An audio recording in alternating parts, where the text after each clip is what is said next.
प्यारे साथियों, तो पिछली क्लास में हमने बात की कंप्यूटर में आउटपुट डिवाइस के बारे में। आज हम बात करेंगे इनपुट डिवाइस के बारे में। बहुत सारे लोग चिंता में हैं कि सर पंचायती राज की क्लासेस लगेगी या नहीं। बिल्कुल लगेगी और चिंता ना करें। इस वीडियो के बाद कोशिश ये करूंगा कि पंचायती राज की क्लास वाला वीडियो ही आएगा, यानी हम दोनों को पैरेलल लेकर चलेंगे। इनपुट डिवाइस की जब हम बात करते हैं, सबसे पहली बात आती है कि इनपुट डिवाइस आखिर होते क्या है, इनपुट होता क्या है। देखिए, मुझे भी कंप्यूटर मतलब कहा जाए ना, व्यर्थ की चीजें पढ़ना मुझे भी ठीक नहीं लगता। हम वो पढ़े जो हमारे एग्जाम के हिसाब से महत्वपूर्ण है। तो जितने प्रश्न इनपुट डिवाइस से बन सकते हैं मैंने सभी यहाँ पर लिख रखे हैं। मैं पूरा आपको समझा दूंगा। आप एग्जाम देने जाएंगे, यहाँ से पूरे प्रश्न बन जाएंगे। इतनी जरूर कोशिश रहेगी कि 80 से 90% आपका कंप्यूटर केवल 20 से 30 वीडियो में कंप्लीट हो जाएगा। केवल इन वीडियो को आप देख लीजिए। जैसे हमने आउटपुट डिवाइस का मतलब क्या समझा था कि यूजर तक अंतिम इंफॉर्मेशन पहुंचना, अंतिम सूचना पहुंचना आउटपुट डिवाइस होता है। तो साहब फिर इनपुट डिवाइस क्या होता है? जो हमारा कंप्यूटर है, जब हम इस कंप्यूटर को दिशा निर्देश देते हैं तो इसे कहते हैं हम इनपुट डिवाइस। इनपुट देना, आपके पिताजी जब आपको निर्देश देते हैं, यानी उन्होंने आपसे कुछ कहा, उन्होंने आपको इनपुट दिया, इसे कहा जाता है इनपुट डिवाइस। लेकिन हमारे कंप्यूटर को इनपुट देने के लिए ऐसा तो है नहीं कि हम डायरेक्ट इनपुट दे देंगे, कंप्यूटर से कहेंगे कि साहब काम करो। कुछ ना कुछ तो चीजें रहेगी ना जो उसे काम करने के लिए प्रेरित करेगी, जो उसे काम करवाएगी, जिसके द्वारा हम इनपुट देंगे, है ना। तो इनपुट देने के लिए हमारे पास कुछ चीजें होती है, कुछ डिवाइस होते हैं, उन्हें हम कहते हैं इनपुट डिवाइस। कहने का मतलब प्यारे साथियों, कंप्यूटर को डेटा देना, कंप्यूटर को निर्देश देना इनपुट कहलाता है, या इनपुट डिवाइसेस कहलाते हैं, जिनके द्वारा हम कंप्यूटर को डेटा देते हैं। बात ये आती है कि सर फिर उसके बाद क्या होता है? जो हमारा कंप्यूटर है, कंप्यूटर केवल एक लैंग्वेज समझता है, जिसे कहते हैं बाइनरी लैंग्वेज। जैसे आप 2 लैंग्वेज समझते हैं या 3 लैंग्वेज समझते हैं, जैसे एक हिंदी होगा, एक आपकी स्थानीय लैंग्वेज हो सकती है, एक आपकी इंग्लिश हो सकती है। अगर मैं आपसे कहूं कि मैं आपसे अरबी में, फारसी में या किसी दूसरी लैंग्वेज में बात करूंगा तो शायद आप कहेंगे कि सर हमें समझ में नहीं आती। ठीक ऐसे ही कंप्यूटर केवल एक लैंग्वेज समझता है, जिसका नाम है बाइनरी, जिसे हम कहते हैं 0 और 1। तो आपको इतना ध्यान रखना, अगर प्रश्न बनता है कि कंप्यूटर किस लैंग्वेज को समझता है, बाइनरी लैंग्वेज को समझता है, इसके अलावा कुछ भी उसे समझ में नहीं आता। जो हम इनपुट देते हैं ना, आप व्हाट्सएप पे चैटिंग करते हैं, आप लिखते हैं हाउ आर यू, या जो भी आप लिखते हैं, तो आपने तो लिख दिया, लेकिन जब वो मोबाइल में इनपुट के रूप में जाएगा तो मोबाइल उसे इस तरीके से नहीं समझता। मोबाइल उसे 0101 के फॉर्म में कन्वर्ट करता है, 0110, यानी केवल 0 और 1 के फॉर्मेट में उसे कन्वर्ट करता है। उसके बाद प्रोसेसिंग होने के बाद जहां पर मैसेज जाना है वहां पर इसी फॉर्म में जाता है, और फिर उस चीज को कन्वर्ट करके आपके पास पहुंचा दिया जाता है। तो आपको तो ऐसा लगता है कि मैंने जैसा मैसेज किया डायरेक्ट गया, वास्तव में वैसा होता नहीं है। बीच में बहुत सारी चीजें काम करती है, उसके बाद आपके पास डाटा पहुंचता है। तो हमारा जो कंप्यूटर है वे भी नहीं समझता कि वास्तव में आपने क्या लिखा, वे केवल उसकी भाषा समझता है। यानी जैसे समझिए, उदाहरण के लिए आपको फारसी नहीं आती, कोई फारसी वाला व्यक्ति आया और आपसे बात करना चाह रहा है, वो कुछ भी कहेगा आपको समझ में नहीं आएगा। तो आपको समझ में कब आएगा? जब आपके पास एक अनुवादक रहेगा, जिसे फारसी भी आती है, जिसे आपकी मातृभाषा या हिंदी भी आती है, तो वो जो भी कहेगा वो उसे कन्वर्ट करके आपको बताएगा।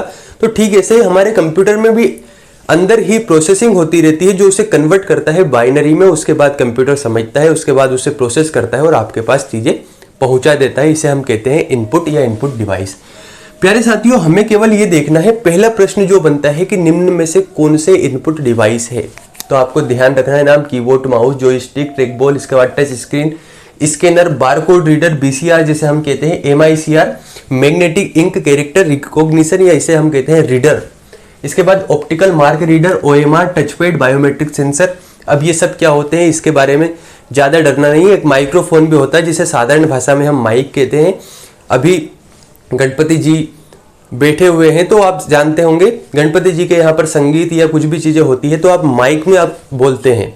तो माइक में बोलना यानी माइक में आप इनपुट दे रहे हैं। तो माइक भी एक क्या होता है, जिसे हम माइक्रोफोन कहते हैं, वो भी एक इनपुट डिवाइस है। या आपके मोबाइल का माइक हो सकता है, जिसमें आप बोलते हैं, वहां तक जो चीजें पहुंच रही वो स्पीकर है, स्पीकर के माध्यम से उसे बात सुनाई दे रही है। तो ये सभी चीजें इनपुट डिवाइस है। तो हम एक एक चीजों को समझेंगे, तनाव नहीं लेना है। सबसे पहले बात करते हैं कीबोर्ड के बारे में। जो प्रश्न बन सकते हैं मैं वही बात बताऊंगा, अदर कुछ भी नहीं पढ़ेंगे, और एक क्लास में पूरा इनपुट डिवाइस खत्म। जितने प्रश्न बनने हैं पूरे यहीं से बनेंगे।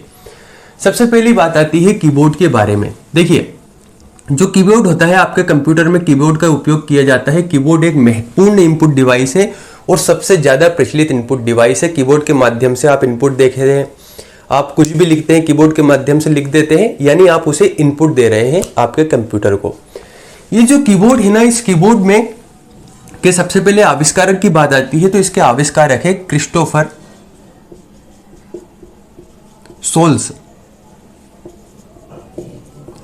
क्रिस्टोफर सोल्स ये जिन्होंने जो आपका कीबोर्ड है, इस कीबोर्ड का आविष्कार किया, इसके आविष्कार के रूप में इसे जाना जाता है। कीबोर्ड के आविष्कारक कौन है?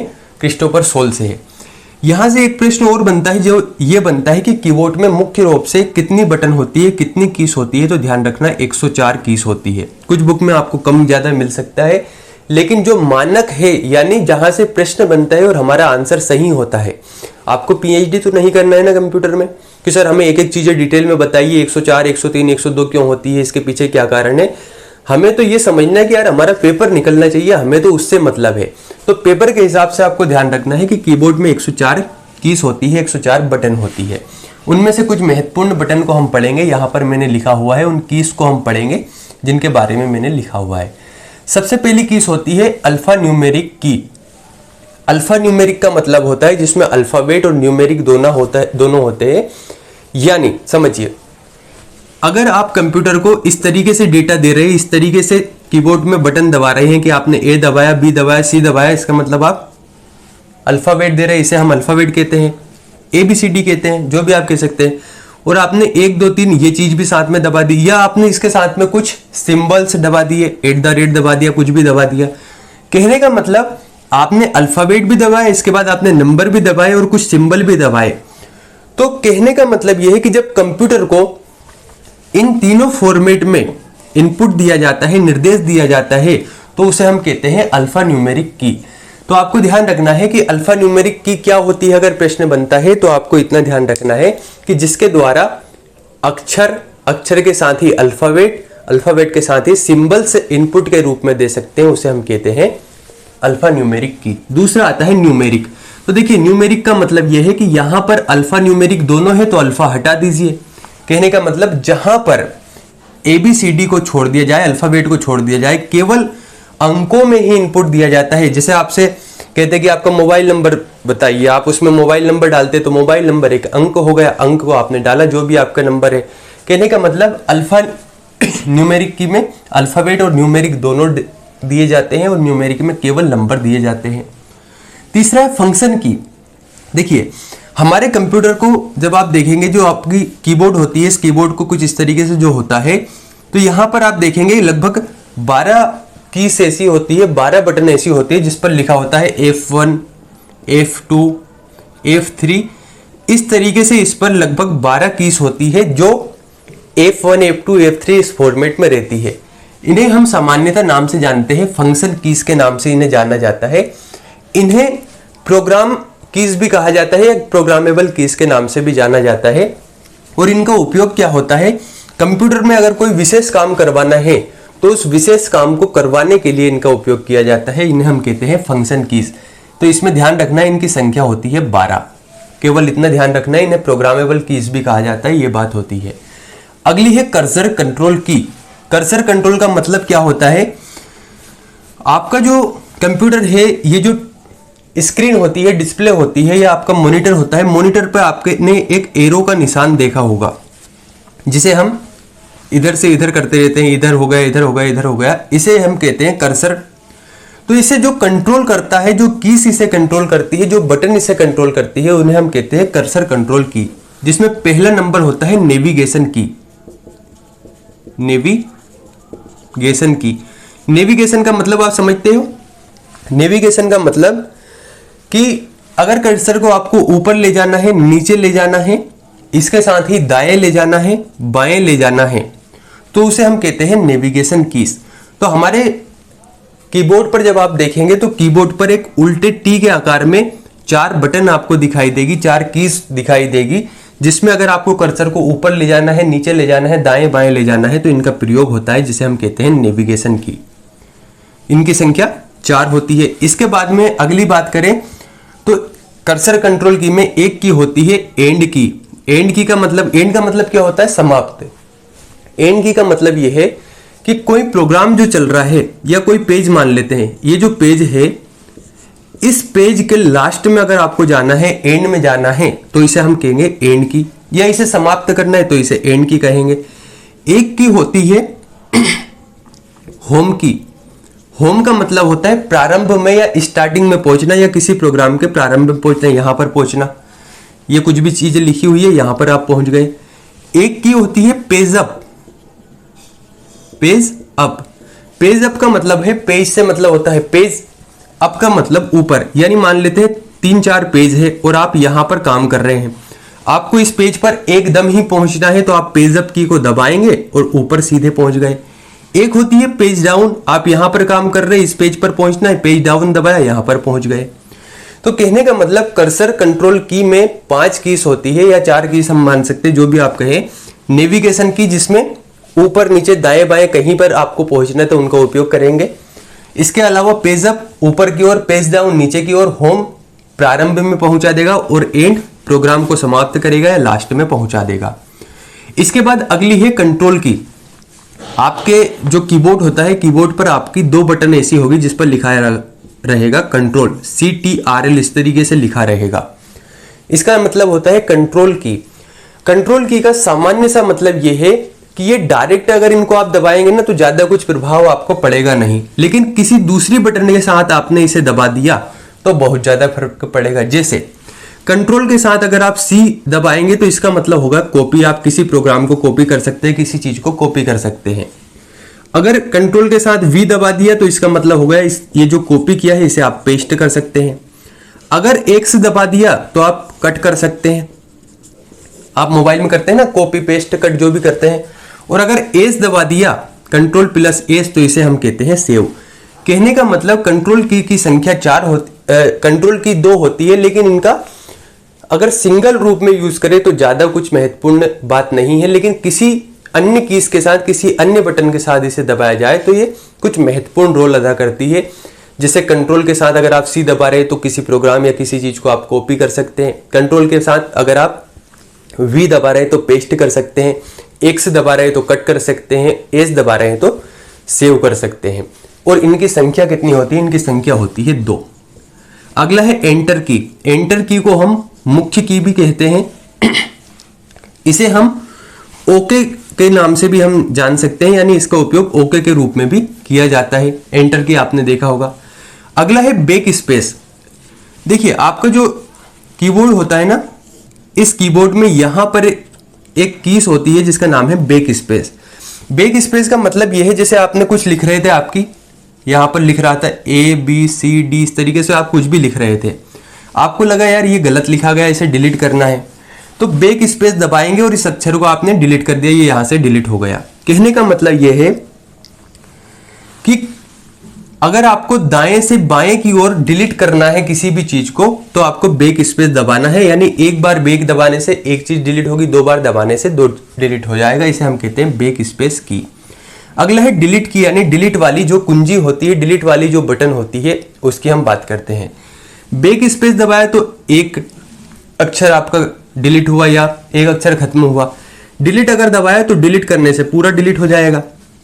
जैसे आपके मोबाइल में अगर आपको कोई फाइल डिलीट करना है, एक फाइल पर क्लिक किया तो एक डिलीट होगी, पूरी फाइल पर क्लिक कर दिया, पूरे को मार्क कर लिया तो सभी डिलीट हो जाएगा। ठीक ऐसे ही डिलीट का क्या होता है कि डिलीट करना है सभी प्रोग्राम को एक बार में ही तो उसमें डिलीट की का काम हो जाता है। अगली की है शिफ्ट की। आपका जो कंप्यूटर है, इस कंप्यूटर पर 2 कीज होती है शिफ्ट के नाम से। जब आप शिफ्ट की दबाते हैं और शिफ्ट की दबाने के बाद किसी दूसरी कुंजी को दबाते हैं तो जो अक्षर आप लिख रहे होते हैं वो कैपिटल में हो जाता है। आप दबाकर देखना कि जैसे आप ए दबा रहे थे, हो सकता है नॉर्मल रूप से ए दबाएंगे तो ए ऐसा लिखा जाएगा, लेकिन शिफ्ट के साथ अगर आपने ए दबा दिया तो ये ए कैपिटल में परिवर्तित हो जाएगा। ठीक है, इसे हम कहते हैं शिफ्ट की। अगला है एस्केप। एस्केप का मतलब क्या होता है? कोई भी प्रोग्राम चल रहा है, आपको लग रहा है यार मुझे तो दूसरा प्रोग्राम चालू करना है, इससे एकदम बाहर आना है, तो एस्केप बटन दबाइए, एक बार में ही आपको बाहर निकालकर छोड़ देगा। स्पेस बार, आपका जो लैपटॉप होता है, इस लैपटॉप पर यहां पर एक सबसे बड़ी कुंजी होती है, सबसे बड़ी की होती है, जिसे हम कहते हैं स्पेस बार।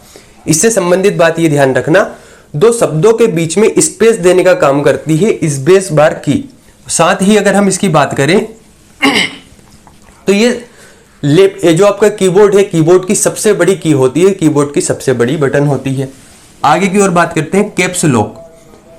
देखिए कैप्स लॉक की जो होती है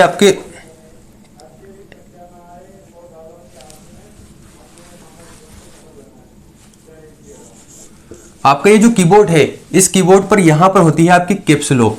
कैप्स लॉक का मतलब ये होता है जैसे ही आप इसे दबाएंगे तो आपके जो अल्फाबेट हैं, जो आपके ABCD ये जो आप लिख रहे थे, ये अगर इस तरीके से लिखा रहे थे तो ये कैपिटल में परिवर्तित हो जाते हैं और ये कैपिटल में लिखाने लगते हैं। सीधी सी बात ये कहूं, अगर मैं साधारण भाषा में कहूं तो जो आप अक्षर लिख रहे थे, अगर उन्हें कैपिटल में लिखना है, कहने का मतलब जो छोटी ABCD लिखा रही थी, इसे अगर बड़ी ABCD में लिखना है, आपने बचपन में पढ़ा होगा ना, बड़ी ABCD ये होती है, छोटी ऐसी होती है, तो अगर इसे बड़ी ABCD में लिखना है तो बस एक बार कैप्स लॉक दबा दीजिए, ये अपने आप ही बड़ी ABCD में परिवर्तित हो जाएगा। फिर आप जो भी लिखेंगे बड़ी ABCD या कैपिटल में लिखाएगा।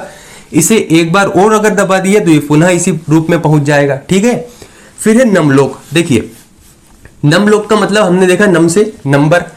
अगर आप कैप्स लॉक दबाएंगे तो जो अल्फाबेट होंगे ये कैपिटल में हो जाएंगे, और अगर आप नम लॉक दबाएंगे, ये वाली की दबा देंगे जो आपके कीबोर्ड पर होती है, तो इसे दबाने के बाद जो आपके अक्षर होते हैं, यहां पर आपने देखा होगा अक्षर दबे होते हैं 1 2 3 4, वह एक्टिव हो जाते हैं। उसके बाद आप 1 2 3 कुछ भी दबा सकते हैं, उनका काम होना शुरू हो जाएगा।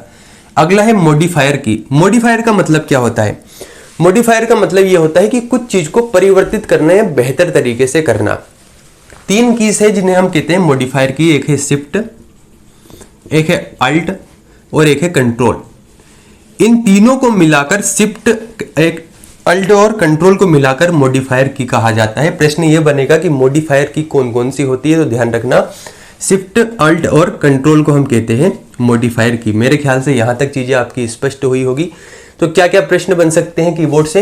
पहला प्रश्न, इसकी खोज किसने की, इसके आविष्कारक कौन है? क्रिस्टोफर सोल्स है। दूसरा, इसमें कौन कौन सी बटन होती है? अल्फा न्यूमेरिक, न्यूमेरिक, फंक्शन की संख्या 12 होती है, कर्सर कंट्रोल की, इसके बाद कंट्रोल की, एंटर की, shift key, escape key, space bar, back space, delete, caps lock, num lock और मॉडिफायर। ये सभी प्रश्न यहां से बन सकते हैं। अगला हम बात करते हैं दूसरे इनपुट डिवाइस की, उसका नाम है माउस। देखिए एक चीज और हो सकती है कि मैं आपको ये बताऊं कि माउस कैसे काम करता है, कैसे आप आपके लैपटॉप में इसे लगाते हैं, कैसे आप कंप्यूटर में इसका प्रयोग करते हैं, तो ये बड़ी अलग बात हो जाएगी जो कि व्यर्थ है, जिसका कोई मतलब नहीं है। क्योंकि आप सभी कंप्यूटर कभी ना कभी चलाए हैं, आपने माउस को हाथ में लिया ही होगा कि कैसे वे काम कर सकता है। हमें केवल एग्जाम के दृष्टिकोण से देखना है।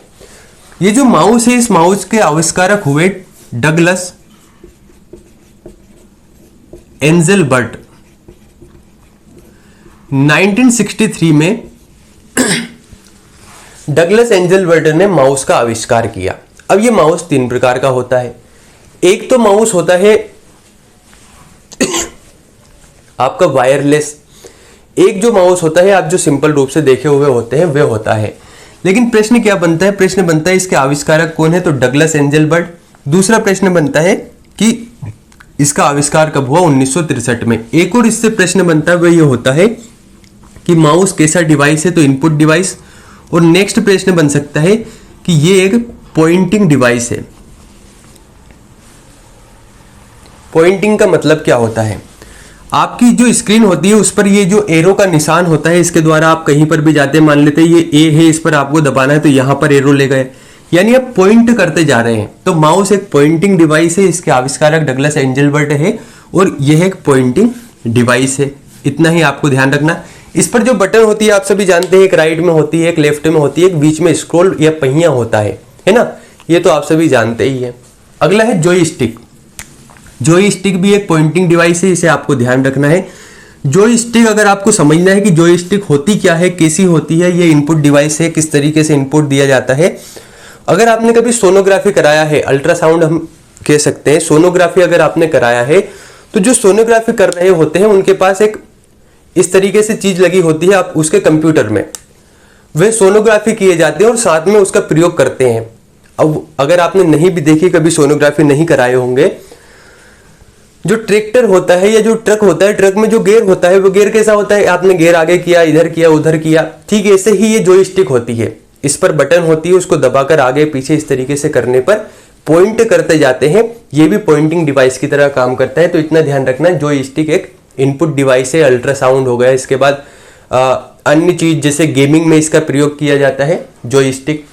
गेमिंग तो आप सभी जानते हैं, क्योंकि जिसका इस्तेमाल आप दिन रात कर रहे हैं, आपका अधिकतर समय मोबाइल और गेमिंग में ही बीत रहा है, तो मेरे ख्याल से ये सभी चीजें तो आप जानते होंगे।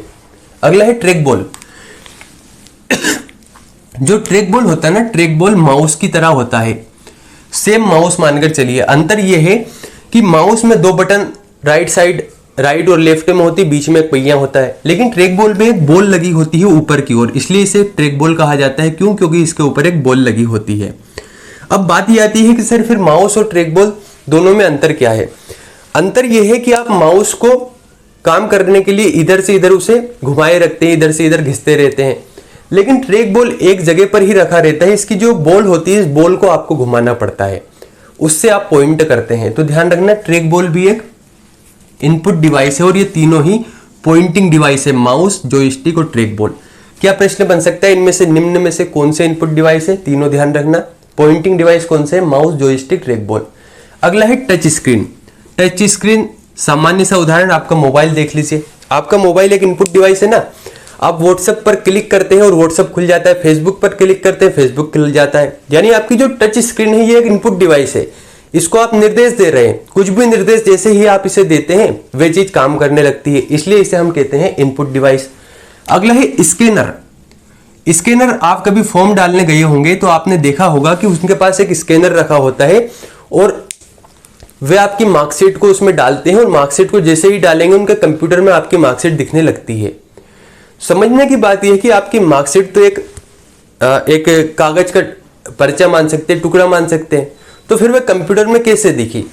तो वो जो स्कैनर था जिसमें उसने मार्कशीट को रखा, उसने उसे स्कैन किया, स्कैन करके कंप्यूटर में दिखाया। इसका मतलब क्या है कि स्कैनर भी एक इनपुट डिवाइस है, क्योंकि उसने मार्कशीट को इनपुट कर लिया, उसको अंदर ले लिया, है ना, इसलिए स्कैनर एक इनपुट डिवाइस है। इसके दो तीन प्रकार होते हैं, जैसे हैंडहेल्ड स्कैनर हो गया जो छोटी चीजों को स्कैन करता है, नाम वगैरह हो गए।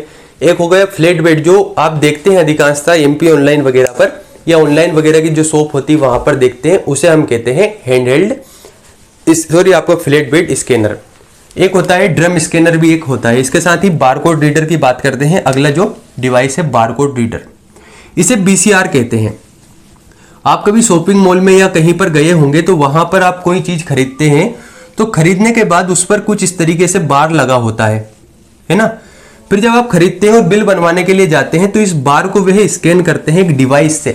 हाथ में उसके एक डिवाइस होता है जो उस सामान पर जैसे ही वह डालते हैं नजर, या उस पर जैसे ही उसे क्लिक किया जाता है और वह प्राइस बता देता है। कहने का मतलब इस तरीके से ये जो बार होता है, इस बार को पढ़ने का काम किया जाता है बारकोड रीडर के द्वारा, जो आपने शॉपिंग मॉल वगैरह में देखा होगा या और कहीं जगह पर देखा होगा। अगला है MICR। MICR की बात करें तो इसका फुल फॉर्म होता है magnetic ink character recognition. Hindi में मैं आपको लिख देता हूं क्योंकि आपको असुविधा होगी अगर मैं बोलता हूं। इसे कहते हैं मैग्नेटिक इंक कैरेक्टर रिकॉग्निशन। देखिए इसकी फुल फॉर्म होती है मैग्नेटिक इंक कैरेक्टर रिकॉग्निशन। सामान्यतः होती क्या है ये चीज समझिए। इसके जो कोड होता है MICR का, इसमें 9 है ना, इसके कोड में 9 अंक होते हैं। शुरुआत के जो 3 अंक हैं, ये शुरुआत के 3 अंक बताते हैं CT कोड। अभी मैं आपको बताऊंगा इसका मतलब क्या है। बीच के जो 3 अंक है, ये 3 अंक बताते हैं बैंक कोड, और जो लास्ट के 3 अंक है ये बताते हैं ब्रांच कोड। कैसे? देखिए, जैसे मान लीजिए SBI बैंक है, मान लेते हैं कोई भोपाल की बैंक है, तो शुरुआत के जो 3 अंक बताएंगे ये बताएंगे CT कोड, यानी ये भोपाल की बैंक है तो भोपाल का कोड बता दिया, है ना। इसके बाद बीच की जो 3 अंक होते हैं, ये बताते हैं उस बैंक का कोड बताते हैं, यानी कि इस बैंक का कोड बता दिया, यानी बैंक कोड बता दिया। तो कौन सी बैंक है? SBI बैंक है, इसका कोड बता दिया। लास्ट के जो 3 अंक होते हैं ये बताते हैं ब्रांच कोड। ब्रांच कोड जैसे कि मान लीजिए भोपाल की कोई सी ब्रांच है, तो कौन सी ब्रांच का ये कोड है उस कोड को बताते हैं। इससे हम पहचान सकते हैं कि कहाँ का ये पता दे रहे हैं। अब इसका उपयोग कहाँ पर किया जाता है? चेक जो होता है, चेक क्लियरेंस में इसका उपयोग किया जाता है। जैसे कोई भी चेक आप किसी भी बैंक में ले जाएंगे तो उसका पता कैसे लगेगा?